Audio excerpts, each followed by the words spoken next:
আমরা ট্যাক্স বাড়িয়েছি মদের উপরে, আমরা ট্যাক্স বাড়িয়েছি কিসে?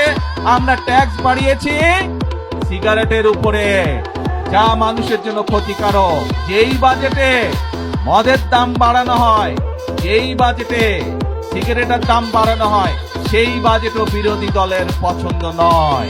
চাল, ডাল, তেল, নুন সব প্রয়োজনীয় যে জিনিসগুলো আছে তার উপরে যে সকল ট্যাক্স ছিল, বর্তমান সরকার এই 2 দিন আগের বাজেটে 60টি পণ্যের উপর থেকে ট্যাক্স তুলে নিয়েছে, যাতে করে নিত্য প্রয়োজনীয় জিনিসের দাম না বাড়ে। প্রিয় ভাই বোনেরা, আপনারা দেখেছেন যে বাজেট ঘোষিত হয়েছে 2 দিন আগে, সেখানে আমরা বলেছি আমরা এই দেশের মানুষের চিকিৎসার ব্যবস্থা ঘরে ঘরে পৌঁছে দিতে চাই। মানুষ যাতে চিকিৎসা সুবিধা পায়, মানুষ যাতে স্বল্প মূল্যে ওষুধ পেতে পারে, তার জন্য আমরা ব্যবস্থা গ্রহণ করছি।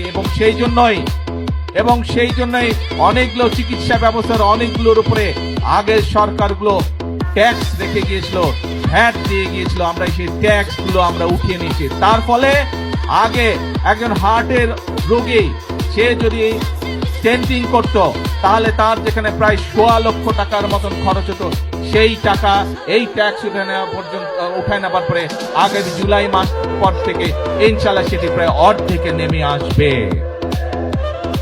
শুধু তাই নয়, অনেক মানুষ, বাংলাদেশের অনেক মানুষ কিডনি ডায়ালিসিস রোগী আছে, কিডনি ডায়ালিসিস করতে হয়, সেই ডায়ালিসিসের যে ওষুধ আছে সেটিরও ট্যাক্স তুলে নেওয়া হচ্ছে। তার ফলে এখন প্রায় 800 থেকে 8,000 টাকা পর্যন্ত প্রত্যেকটি রোগীর, প্রত্যেকটি ডায়ালিসিসের ক্ষেত্রে খরচ কমে আসবে।